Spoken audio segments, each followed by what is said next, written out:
Assalamualaikum warahmatullahi wabarakatuh. Perkenalkan, nama saya Siti Aminah. Saya dari kelas 10 TKJA. Di sini saya ingin menjelaskan tentang beberapa materi. Yang pertama, konsep kenegaraan digital. Yang kedua, cyberbullying dan cyber harassment. Yang ketiga, penggunaan internet dengan aman dan beretika. Yang keempat, simbol Creative Commons. Yang kelima, komponen dan cara kerja search engine. Yang keenam, keyword pada search engine.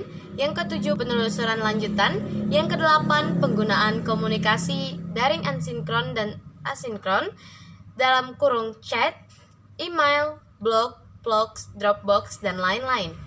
Baiklah, yang pertama kita akan menjelaskan tentang konsep kewarganegaraan digital. Apa yang dimaksud dengan warga digital? Warga digital adalah individu atau sekelompok orang yang memanfaatkan teknologi untuk membangun komunitas, bekerja, dan berkreasi. Ada 5 konsep. Yang pertama, is it true? Benarkah? Benarkah postingan Anda? Atau hanya isu yang tidak jelas sumbernya? Atau yang bisa disebut dengan hoax? Yang kedua, is it hurtful? Menyakitkankah? Apakah postingan Anda menyakiti perasaan orang lain? Yang ketiga, is it illegal? Ilegalkah postingan Anda? Yang keempat, is it canary? Pentingkah postingan Anda? Yang kelima, it is kind. Santunkah? Santunkah postingan Anda? Atau tidak menggunakan kata yang tidak menyinggung orang lain? Atau yang disebut dengan sopankah postingan Anda untuk dilihat orang lain? Yang kedua, cyberbullying dan cyber harassment. Cyberbullying adalah segala bentuk kekerasan yang dialami anak atau remaja yang dilakukan oleh teman seusianya melalui dunia maya atau internet. Pelaku bullying biasanya bersifat anonim, menggunakan nama lain berpura-pura sebagai orang lain. Contoh perilaku cyberbullying yaitu flame war dapat terjadi di milis atau online forum berupa perdebatan yang tidak esensial atau. Selanjutnya, cyber harassment. Cyber harassment adalah tindakan yang menggambarkan seseorang bagaimana orang itu terus-menerus mengejar orang lain secara online dengan maksud menakut-nakuti atau mempermalukan korban, seringkali melecehkan dan bermaksud untuk mengajarkan korban pelajaran dan meminta informasi dari korban. Pelaku cyber harassment umumnya ingin balas dendam. Ada beberapa dampak pelecehan pidana korban. Tanggapan umum oleh para korban trauma dikuntit meliputi menyalahkan diri sendiri, cenderung untuk meremehkan dampak menguntit tersebut, interpretasi menguntit sebagai masalah pribadi, rasa pengkhianatan dan stigma, kecemasan dan ketakutan karena ketidakpastian perilaku penguntit itu, perasaan menjadi tidak berdaya dan tak mampu mengendalikan kehidupan mereka. Yang ketiga, etika saat menggunakan internet.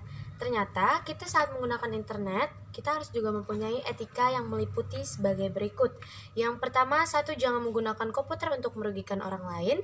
Yang kedua, jangan melanggar atau mengganggu hak atau karya komputer orang lain. Yang ketiga, jangan memata-matai file yang bukan haknya. Yang keempat, jangan menggunakan komputer untuk mencuri.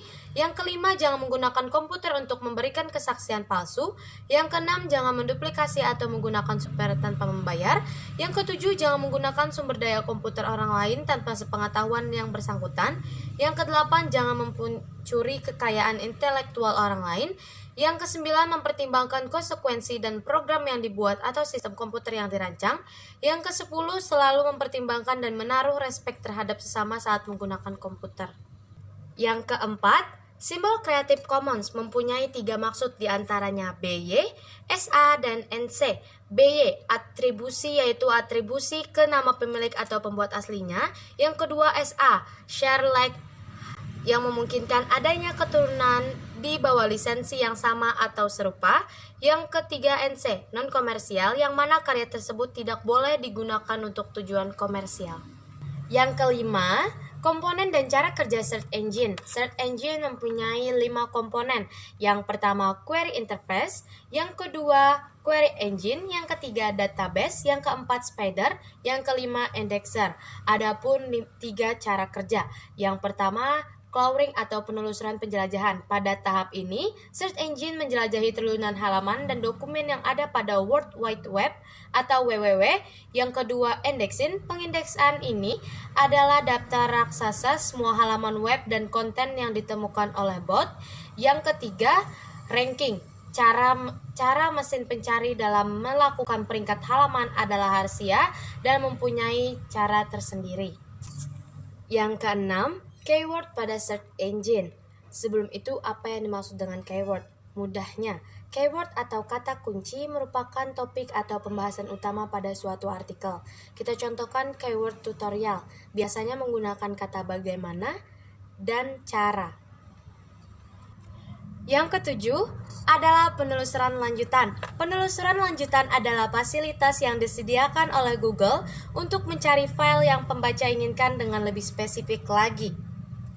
Yang terakhir, komunikasi daring sinkron dan asinkron. Komunikasi daring merupakan cara berkomunikasi di mana penyampaian dan penerimaan pesan dilakukan melalui jaringan, internet, dunia maya, dan cyberspace.